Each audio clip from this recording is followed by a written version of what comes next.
Chapter 1. Introduction. How Spain Came to America. Imagine a world in which people still believed that ships would fall from the earth beyond the horizon. A time when maps were full of white spots, myths and rumors populated the unknown seas. And then came the year 1492, a year that would change the history of the world forever. In that year, a Genoese navigator sailed across the Atlantic on behalf of the Spanish crown, Christopher Columbus. His goal was actually a sea route to India, but instead he reached a new world that was previously unknown to Europe. News of his trip spread like wildfire. Suddenly, kings, adventurers, and merchants dreamed of immeasurable wealth on the other side of the ocean. Spain, which had just completed the Reconquista, wanted to be not just a kingdom in Europe, but a world power. Thus began what is now called the Spanish colonization of America, an era marked by adventure and discovery, but also by violence, exploitation, and oppression. Especially in South America, Spain was to establish an empire that lasted for centuries and changed continents. Here, in the Andes, the tropics, and on the coasts of the Atlantic and Pacific, Spanish conquistadors met great civilizations such as the Incas. What followed was a story of victory and downfall, of mission and cultural mixing, of gold rush and blood. But before we dive into the details, let's be aware that this story is not only a story of conquerors, but also of the millions of people who lost their lives, their freedom, and their cultures, and of those who survived despite everything and have shaped South America's identity today. Chapter 2. The Conquest. Conquistadors and Their Adventures. No sooner had word spread that unknown countries with gold and riches lay on the other side of the Atlantic, then a veritable frenzy of conquest broke out in Spain. Adventurers, nobles, ordinary soldiers, they all wanted to try their luck. They called themselves conquistadores, conquerors, and they wrote one of the bloodiest chapters in world history. Hernán Cortés as a role model. Although Mexico is not in South America, our story begins with a man who became a role model for all conquistadors, Hernán Cortés. With only a few hundred men, he conquered the mighty Aztec Empire at the beginning of the 16th century. How? With cunning, brutal violence, superior weapon technology, and not least through alliances with dissatisfied indigenous peoples. His success showed that even America's greatest empires were not invincible. Francisco Pizarro and the fall of the Incas. The name that is inseparable from the Spanish conquest for South America is Francisco Pizarro. With a small force of only about 180 men, he landed on the coast of Peru in 1532, in an empire that encompassed millions of people, the Inca Empire. The Incas were weakened by a civil war at that time. Two brothers, Atahualpa and Huáscar, fought for the throne. It was precisely at this moment that the Spaniards intervened. Pizarro lured the Inca ruler Atahualpa into the trap. At the meeting in Cajamarca, the Spaniards let their cannons and horses do the talking. Within a few hours, they massacred thousands of Inca warriors and captured Atahualpa. The Incas tried to buy their ruler's freedom. They filled an entire room with gold and silver, one of the greatest treasures in history. But Pizarro broke his promise. After he had brought the treasure to safety, he had Atahualpa executed in 1533. With this act, the heart of the Inca Empire fell. The Spaniards marched into Cusco and made themselves masters of the country. Brutality and betrayal.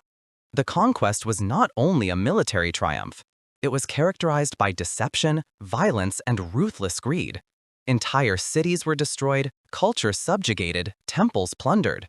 The Spaniards brought horses, cannons, and steel weapons, things that were completely unknown to the indigenous peoples. In addition, there was an even more deadlier weapon: diseases. Smallpox, measles, and flu killed millions of people long before they even got to see the Spaniards. The gold and silver rush. After the conquest, systematic plundering began. Gold, silver, and precious stones were shipped to Spain in masses. In particular, the mines of Potosí in today's Bolivia became a symbol of this greed. The Spaniards said, "With the silver from Potosí, you could build a bridge to Madrid, and it still wouldn't be empty." Between heroic myth and tragedy. In Spain, the conquistadors were celebrated as heroes. They received lands, titles, and riches. But for the indigenous peoples of South America, a time of oppression, exploitation, and cultural destruction began. The conquest was a turning point.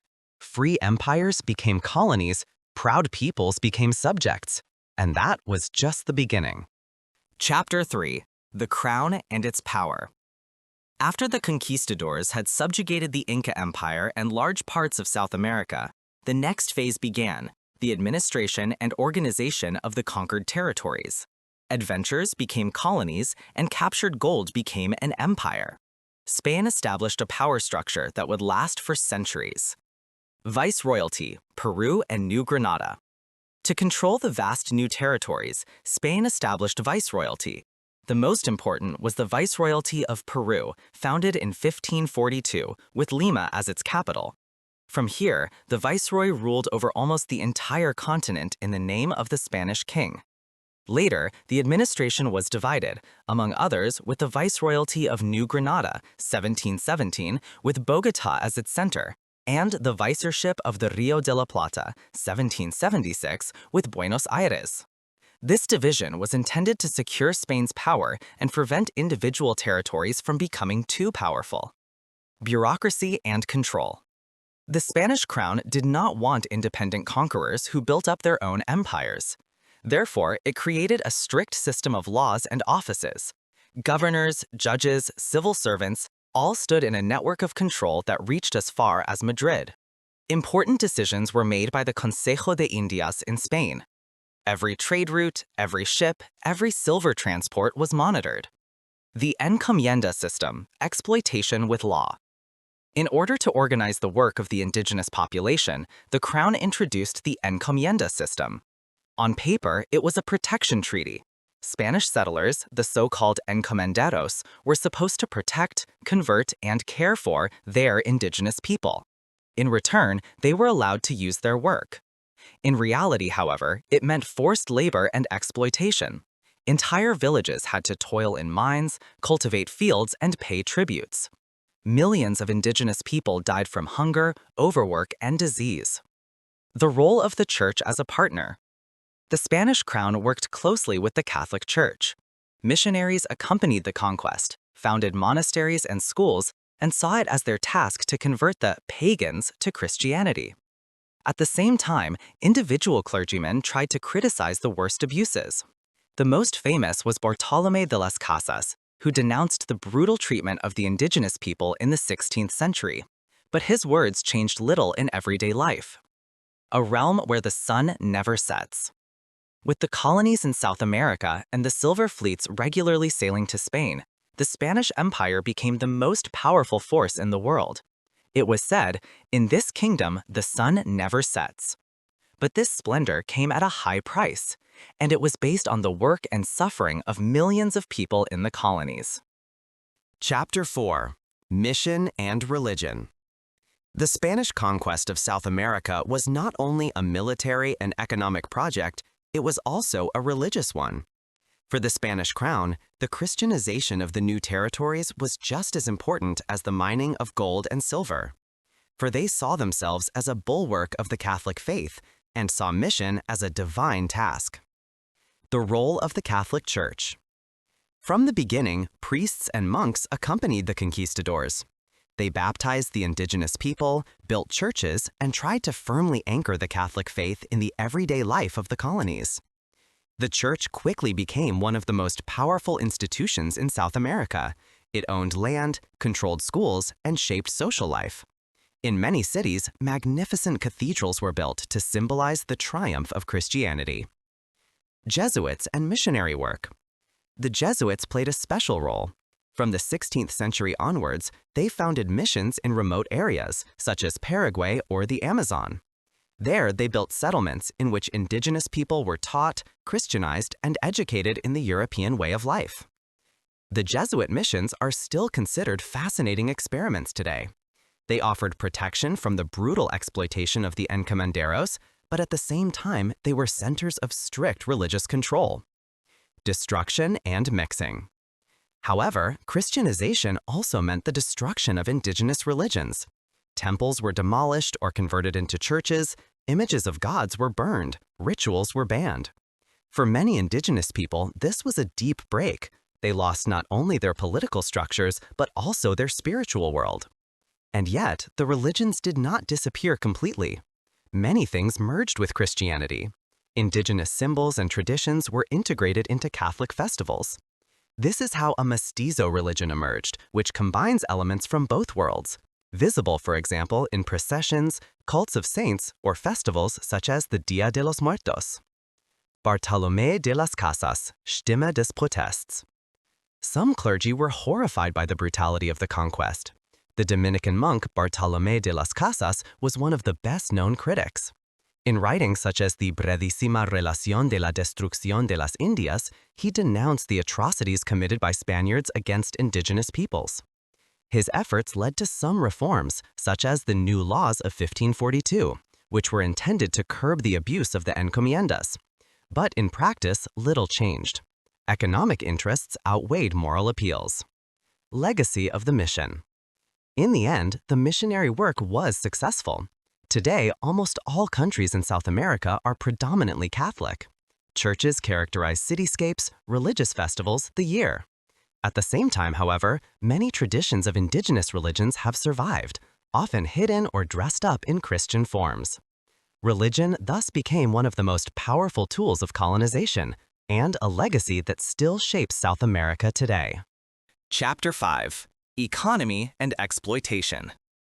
The Spanish colonization of South America was not just an adventure for conquistadors or a missionary project for the church. It was above all an economic enterprise. Spain wanted wealth, raw materials, and power, and South America was exploited for this like hardly any other region before. Silver mines of Potosí, the hellhole of the indigenous people.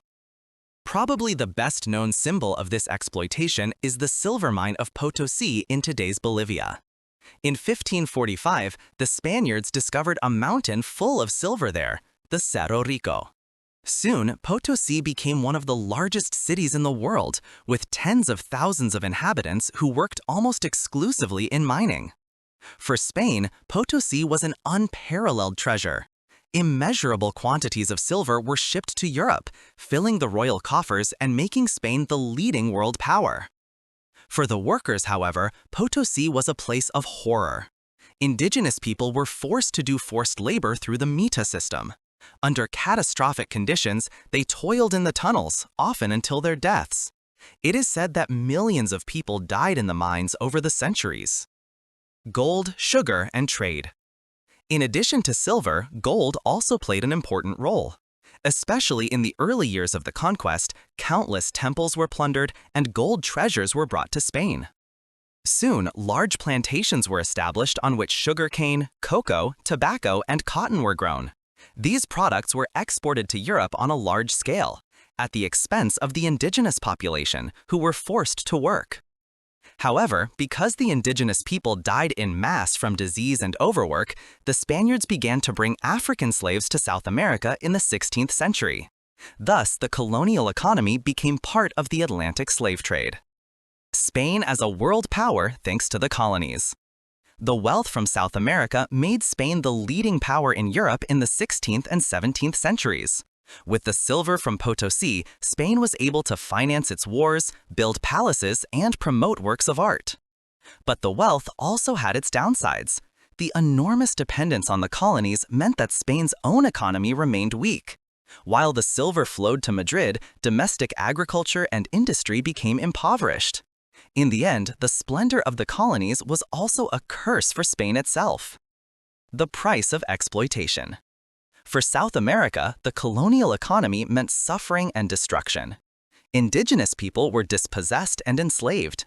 Millions died in mines and on plantations. Societies were destroyed, their structure shattered. And yet, new structures also emerged: cities, trade routes, a colonial upper class. The economy was brutal, but it laid the foundation for the world we see today in South America. Chapter 6. Society in the Colonies.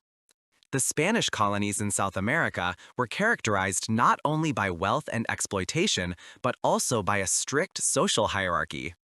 Who took what place in society depended less on performance or wealth, but above all on origin and blood.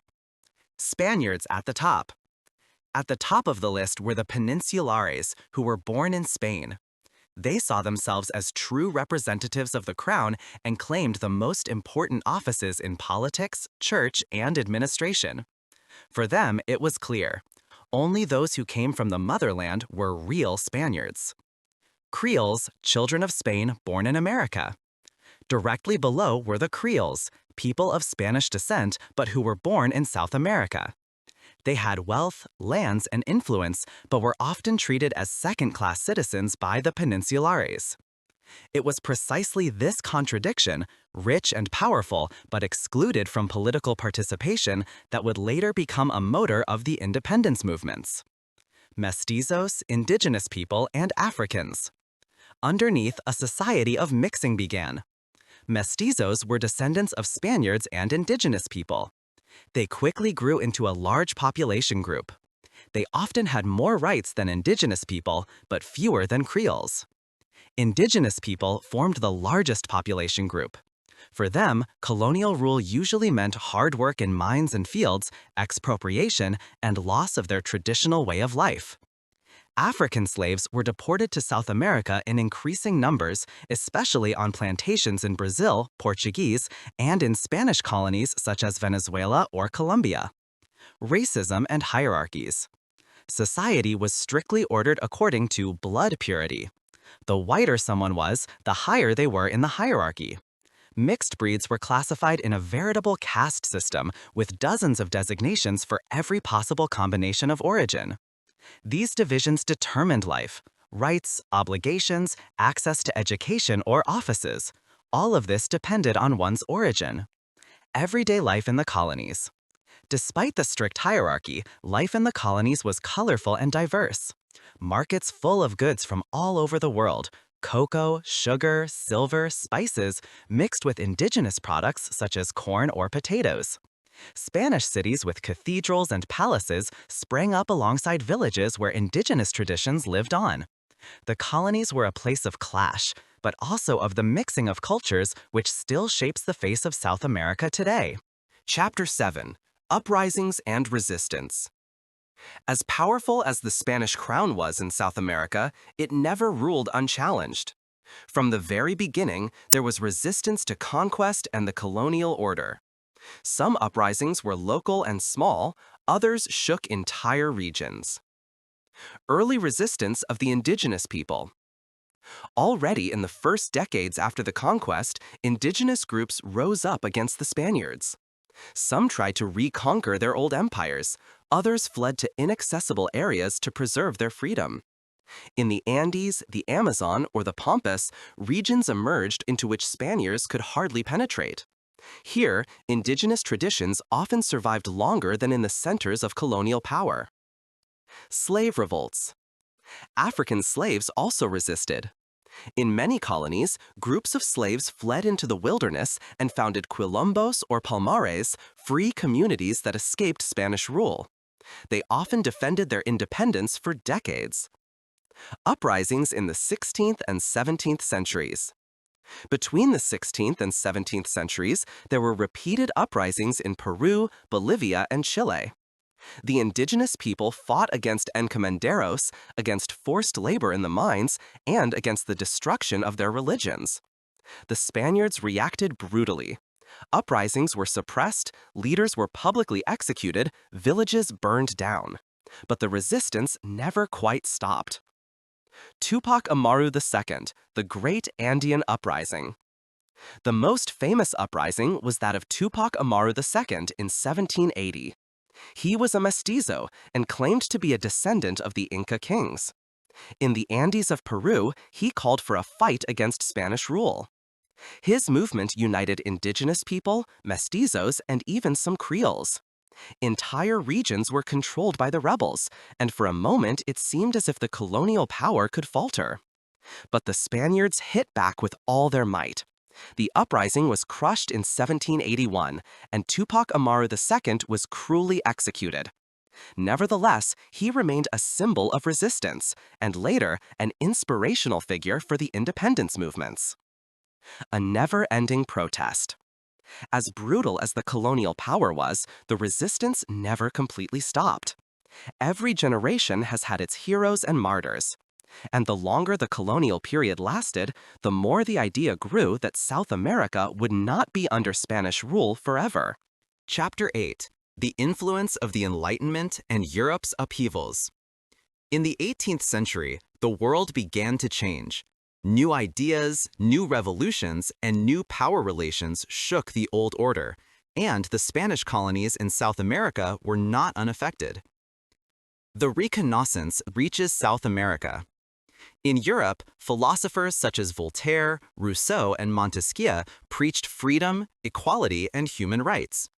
Books, pamphlets, and discussions also spread to the colonies, often secretly, sometimes openly in the salons of the Creole elites. For many Creoles, this was a wake-up call. Why should they continue to be ruled by officials from Madrid when they themselves produce the riches of their country? Why should they remain second-class citizens just because they were not born in Spain? The American Revolution as a model. In 1776, the 13 colonies of North America declared their independence from Great Britain. When the USA was actually freed after a long war, it was a signal to the whole world. Colonies could also defeat their metropolises. In South America, the revolution was followed closely. Newspapers reported on George Washington, on constitutions, and on freedom. For the Creoles, it became clear that what was possible in North America could also happen here. The French Revolution and its consequences. In 1789, the French Revolution shook Europe. Freedom, equality, fraternity, these slogans also made their rounds in South America. Many Creoles saw this as a confirmation of their own demands for more rights. At the same time, the revolution spread fear. These ideas were dangerous for the Spanish crown. They threatened to destroy the colonial system from the ground up. Napoleon and the weakness of Spain. The decisive moment came in 1808, when Napoleon invaded Spain and deposed King Ferdinand VII. Spain was weakened from within. Its authority in the colonies crumbled. In South America, a question arose that changed everything. If the king was overthrown in Spain, who do we owe to obey? Many Creoles took the opportunity to form their first own governments. Officially, they wanted to administer the colonies only in the name of the king. In truth, however, this was the beginning of independence. The seeds of freedom. In this way, the thinking of the Enlightenment was linked to the political upheavals in Europe. The colonies were no longer willing to see themselves as eternal subjects. A new generation of leaders emerged, men like Simón Bolívar and José de San Martín. They were soon to become the spearhead of the wars of liberation. Chapter 9. The Independence Movements. At the beginning of the 19th century, a time of revolutions began in South America. Inspired by the Enlightenment, emboldened by the American and French revolutions, and favored by the weakness of Spain under Napoleon, the colonies rose up. It was the beginning of the long struggle for independence. First uprisings. As early as 1810, there were uprisings in many cities. In Buenos Aires, Caracas, Bogotá, and Santiago, so-called juntas were formed, local governments that wanted to rule in the name of the deposed king, but in reality took the first step towards independence. Not all movements were immediately successful. Some uprisings were brutally suppressed, but the spirit of freedom could no longer be suppressed. Simón Bolívar, the Liberator. Probably the best-known leader of South American independence was Simón Bolívar from Venezuela. Born into a rich Creole family, shaped by travels to Europe, he developed a vision of a free, united South America. Between 1813 and 1824, Bolívar led a series of campaigns that took him through half of South America: Venezuela, Colombia, Ecuador, Peru, and finally the founding of a new state, Bolivia, which bears his name. Bolívar was celebrated as the Libertador, the Liberator, but his vision of a united federation of South America failed. The regional differences were too great, the self-interests too strong. José de San Martín and the South. While Bolívar fought in the north, José de San Martín led the movement in the south. Originally from Argentina, he crossed the Andes with his army in 1817, a legendary march, and defeated the Spanish troops in Chile. He then moved to Peru, where he met Bolívar. San Martín left the leadership to Bolívar, withdrew, and is still considered the silent hero of the South American liberation. The Great Battles. Decisive moments of independence were battles such as Carabobo, 1821, in Venezuela, where Bolívar broke Spanish power. Ayacucho, 1824, in Peru, which finally sealed the end of Spanish rule in South America. After these victories, it was clear that the Spanish colonial empire in South America was history. New nations are emerging. The colonies became independent states. Venezuela, Colombia, Ecuador, Peru, Bolivia, Chile, Argentina, Paraguay, Uruguay. Spain lost almost all of its South American possessions within a few years. The unfinished unity. As triumphant as the liberation was, the time afterwards was difficult. Bolívar had dreamed of a united South America, but instead the continent disintegrated into many states. Rivalries, civil wars, and power struggles dominated the first decades. Nevertheless, independence was irreversible. South America was free, and the colonial era was over. Chapter 10. After Colonialism, Young Republics. Independence had been won, the Spanish troops defeated, the viceroys expelled. But the path to freedom did not automatically mean stability. On the contrary, the new republics of South America faced enormous challenges. Political instability. The colonial era had left behind societies that were deeply divided. Creoles, mestizos, indigenous peoples, and descendants of African slaves lived side by side, but not on an equal footing. Many rights remain in the hands of the elites. In addition, there was a lack of experience with self-government. Instead of strong institutions, caudillos, military leaders and regional rulers, often determined politics. They fought against each other, seized power, and overthrew governments. Civil wars were the order of the day. Economic dependence. South America also remained economically dependent. Although silver no longer flowed to Spain, the young republics were dependent on the export of raw materials: silver, copper, cattle, coffee, or rubber. New trading partners took the place of Spain, especially Great Britain. South America was politically free, but economically, it continued to be part of a global system in which the great powers set the tone. Spain's influence remains. Although Spain had lost its colonies, its influence did not disappear overnight. The language remained Spanish, the religion Catholic, and the administrative system strongly influenced by the colonial era. Cultural traces were also visible. Cities with plazas and cathedrals, legal systems based on Spanish traditions. Even the hierarchies between whites and non-whites remained in many societies. New societies, new identities. At the same time, however, something new began. The peoples of South America developed their own identities. Argentines, Chileans, Peruvians, Venezuelans, they all formed nations that were more than copies of Spain.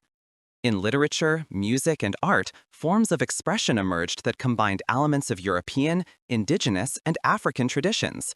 Independence was therefore not only a political, but also a cultural new beginning. In English. Chapter 11. Long-term consequences. Spanish colonial rule ended in the 19th century, but its traces are still visible today. Language, religion, social structures, even conflicts and inequalities have their roots in the colonial era. Spanish language and culture. One of the most visible heirs is language. With the exception of Brazil and a few regions, almost all countries in South America speak Spanish today. It has become the mother tongue of hundreds of millions of people and culturally connects the continent to this day. Spanish influences are also omnipresent in literature, music, and architecture. Colonial cities such as Cusco, Quito, or Cartagena bear the stamp of Spanish architecture. Cathedrals, squares, and administrative buildings characterize their images. Catholicism as a formative religion. The missionary work was so successful that Catholicism is still the dominant religion in South America today. Church festivals, the veneration of saints, and processions are part of the cultural life of many countries. At the same time, indigenous traditions have survived and mixed with Christianity. In festivals, rituals, and symbols, one often finds a fascinating syncretization, a mixture of old and new worlds of faith. Social inequalities. The colonial social order has left its mark. Racism, inequality, and social hierarchies persist to this day. In many countries, descendants of Europeans still have more power and influence, while indigenous communities and Afro-South Americans are often disadvantaged. These inequalities continue to lead to social tensions, protests, and political movements demanding more justice. Colonial heritage in business and politics. The colonial era also continues to have an economic effect. For a long time, South America remained a continent that exported raw materials and imported finished goods, a pattern that was already laid out in colonial times. Politically, there are also continuities. Centralist systems, strong militaries, and corruption have their roots in the structures of the colonial administration. An ambivalent legacy. The colonial era brought suffering, exploitation, and destruction, but it also formed the basis for the modern nations of South America. Today, Spain's heritage is visible everywhere, in language, culture, religion, and in the struggles for equality and recognition. Chapter 12. Conclusion. From Colonial Empire to Independent Nations. The history of the Spanish colonies in South America is a story full of contrasts. It begins with the euphoria of discovery and the adventures of the conquistadors, but it is also a tale of oppression, exploitation, and suffering. Spain loses an empire. For Spain, South America was the key to world power. Gold and silver from the Andes made the country rich and powerful. But this wealth was based on the forced labor of millions of indigenous people and African slaves, a foundation of blood. When the independence movements triumphed in the 19th century, Spain lost its largest colonial empire. From an empire in which the sun never set, a kingdom remained on the edge of Europe. South America finds its diversity. For South America, independence was the beginning of a new chapter.